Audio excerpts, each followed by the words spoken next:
look at that person. They got tattoos and earrings. Ooh. Everyone's invited to the church, even if they got tattoos and earrings, okay?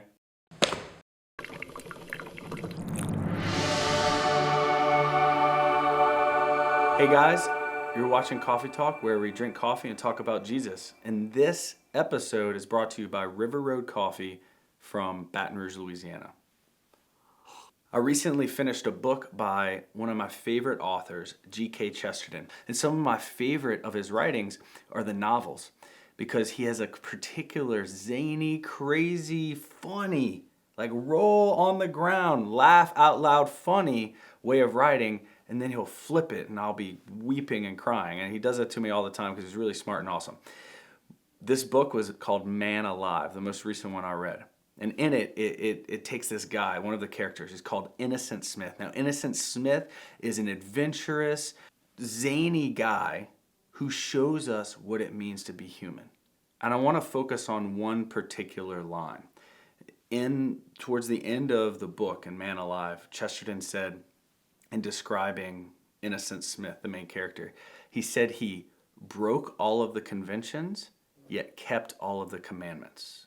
I'll say it again. Innocent Smith, the main character, the epitome of virtue and frivolity and everything that's good and holy and awesome. He broke all of the conventions, yet kept all of the commandments. I want to break that down. What are conventions? Conventions are cultural norms that are not necessary. Sometimes they're good, but sometimes they can actually get in the way of our holiness. They can get in the way of our progress. And sometimes they keep us in a rut. They keep us in one place. They keep us in one mindset. Conventions sometimes hold us in. Commandments, on the other hand, are things that are necessary. They're the rules that make sure we're able to play and run free. They're the boundaries of our yard that make sure nothing dangerous gets in and that we don't go out of bounds so that we get hurt. It actually sets us free. So commandments are good, but according to Chesterton, conventions are not always that good. And in the book, Chesterton's character, Innocent Smith, broke the conventions and kept the commandments. He was virtuous, even when people didn't think so, because he was different. Because he was zany, because he was adventurous, and because he was wild. People looked at him and they're like, whoa, he's different than us. He's different than the world. He's different than what we normally do. So they thought he broke the commandments, but he actually didn't. And he woke people up. He woke people out of their lethargy. He decided to turn the world upside down. It's something similar to St. Francis. St. Francis of Assisi, his dad wanted him to fit into this box. His dad wanted him to take over his clothing business, and Francis, all he wanted to do was give away everything and become a traveling preacher. And his dad was disowning him. And so when his dad disowned him, he stripped down naked and threw his clothes and says, here, this is your conventions, basically. This is the box you want to put me in. God's calling me to somewhere else, but I'm getting rid of this, and I'm following God. Francis turned the world upside down, and he made the faith real for a world that had gotten used to it. Now, the world is opposite of breaking the conventions and keeping the commandments. In fact, most of the world breaks the commandments, but they keep the conventions. Here's a few examples. I grew up in this particular town that happens to be racist. That is the convention of the town. I guess I'm going to be racist. No, you got to break that convention. That's a bad convention. And it's leading you to break the commandments. Oh, everybody's sexually active before marriage. You know, one of my friends went to the doctor and the doctor didn't believe them when she said that she was not sexually active. It's like one of the questions they asked in the history. You know, the nurses are taking the history and they're like, hey, are you sexually active? And she said no. And the nurse laughed at her. What? You're a bad nurse. You are a bad nurse. But guess what? Because my friend broke the conventions by keeping the commandments. And here's another one.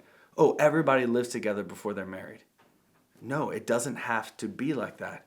That might be a convention, a bad convention of society right now.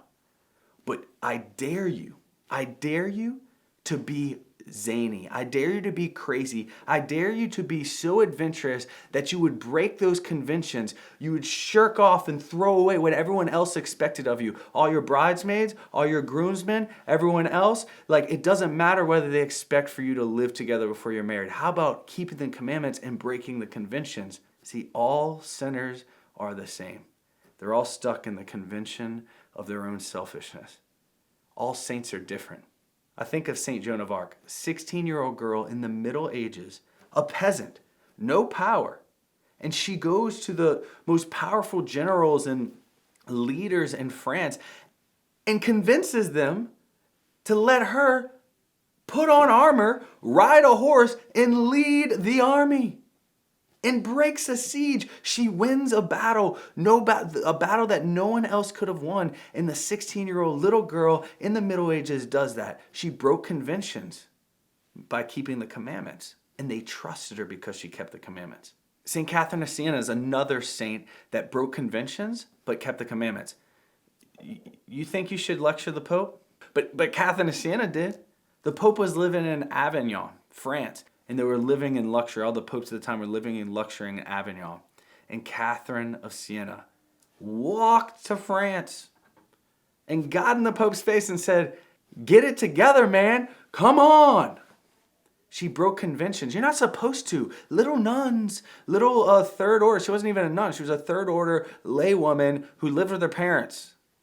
They're not supposed to lecture the Pope. Guess what? She broke conventions and kept the commandments. Blessed Pier Giorgio Frassati, one of my favorite, my boy. He climbed mountains. He gave to the poor. He awkwardly asked people to pray the rosary on the bus. I dare you to do that. He broke conventions. You're not supposed to ask people to pray the rosary. Have you ever ridden the subway in New York? If you ask somebody to pray the rosary with you, they might stab you. No, they probably won't. And do it. Do it. Break conventions and keep the commandments.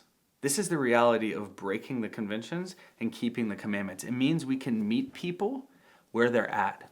We can break stereotypes. We can break the boxes that people put the faith in. I don't care if you have a tattoo. I don't care if your granddaughter has pink hair. And guess what? It doesn't really matter as long as she keeps the commandments.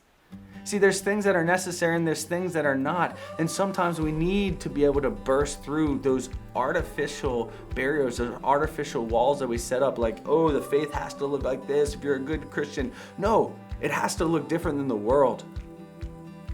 It has to keep the commandments. So bring me your tattooed, bring me your pink-haired crazy ladies, bring me your rock climbers, bring me your pub crawlers, bring me your everybody. Because we need to break the conventions and keep the commandments.